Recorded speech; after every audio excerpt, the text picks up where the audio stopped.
This is Gene Roddenberry. And Bill Shatner. In a conversation I guess we've never had before, Bill. There are some questions I've been wanting to ask you for about 10 years.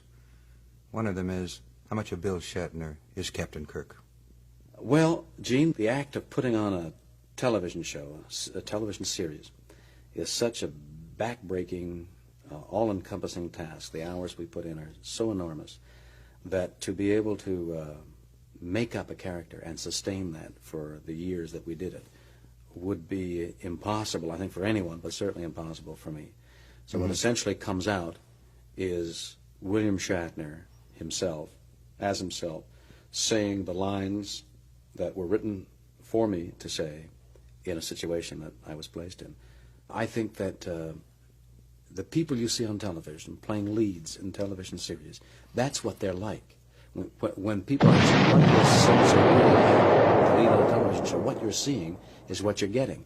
How did Captain Kirk, the character described, usually wise commander of the vessel, how much did that influence you and your personality? The characteristics of Captain Kirk, other than, as I've just said, those characteristics were me, but the wisdom and the sagacity and the courage that Captain Kirk evidenced in the play of the week was written as fiction. And I often wish that I could be able to do that in my own personal life, but fallible me is fallible me. Let me ask you a tough one that I've certainly got a lot of questions on. And fans talk about rumors of trouble on stage, and very often the subject of you and Leonard Nimoy come up, that they wouldn't speak to each other, that there were great problems on stage. How would you address yourself to that? Well, we can cut this out of the recording if you like. No. I really love Leonard. I really care for him a great deal. He's a very fine human being. He stands behind what he says with his total character, and when he says something, he really means it. I mean, you can take him at his word. He is slyly humorous and very affectionate in his own way that is remarkable. And to address myself to the elements of friction on the stage, I would put it in the way that two children in the same family might squabble over something. Loving each other, but squabbling. I mean, any member of a family would know what I mean, and that means all of us. If you can say, no, I don't think that's right, in that querulous tone, and be angry at the moment, and then forget it the following moment because you care for that person. The questions that I get apropos of the show frequently is, what were the various elements in the difference in the show between the first, second, and third seasons, and especially the third season, when it's indicated that you pulled out and left the show more or less to run on its own. The question I get is why? I had been told by the network that we would get a 7:30 time slot early in the week, and I said on that basis I'll come back and become line producer by the time we'd lost Gene Kuhn, who we all admired, and I would line produce the show. Then they put us last moment into Friday night at 10, and I told them that, using the only leverage I had, that if they did that I would not produce a show as promised. And I couldn't get them to back down, and I felt at the time I had to stick by my statement, since I would have to bargain with them again at other times. I think there was a little rationalization in that on my part, and I've never said this before from a platform or any other way.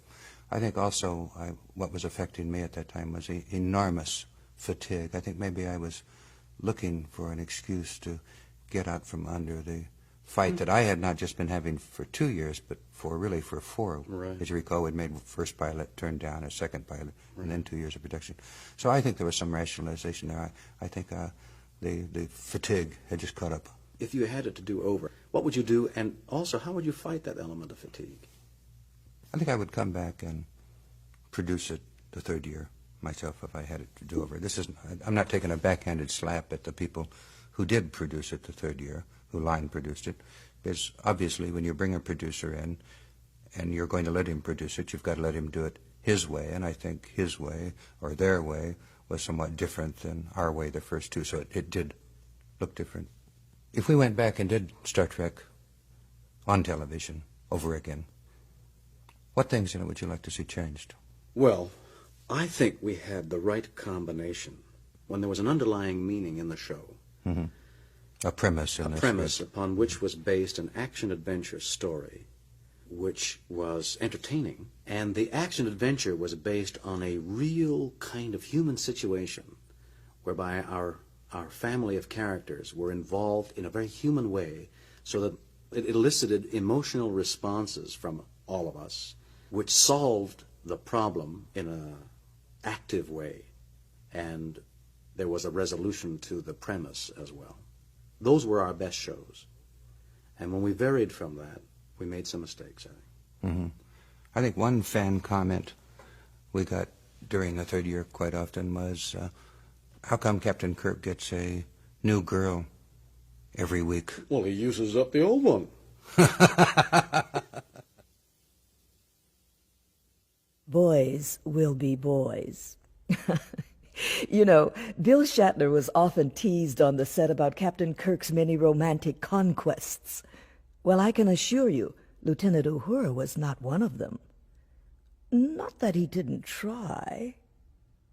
In Plato's Stepchildren, what became the first interracial kiss on television was originally written for Spock and Uhura. But Bill said, if anyone's going to get to kiss Nichelle, it's going to be me. I mean, Captain Kirk. Well, we all laughed about it, but Bill prevailed. And that's as far as any romance ever went, on or off the set.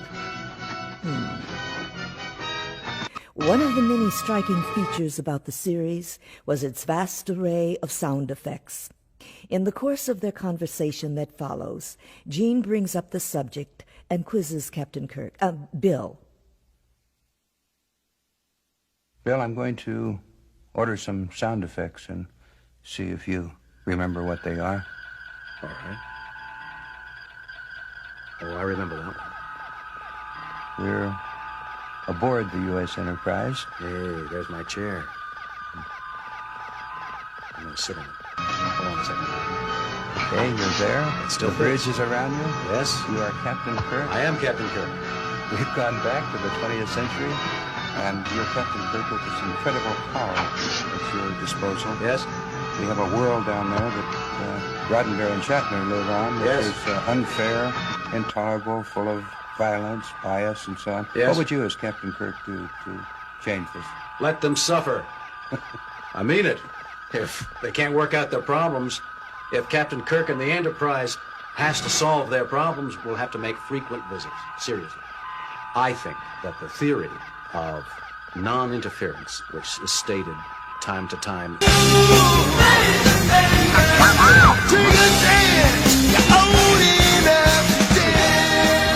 non-interference with life forms that they're observing. It's essential that some other life form, if it wants to keep the continuity of the life form that they're observing, not interfere. 20th century must solve its own problems. That's right. Sitting there saying that, I have to respond by saying, really, you are Captain Kirk.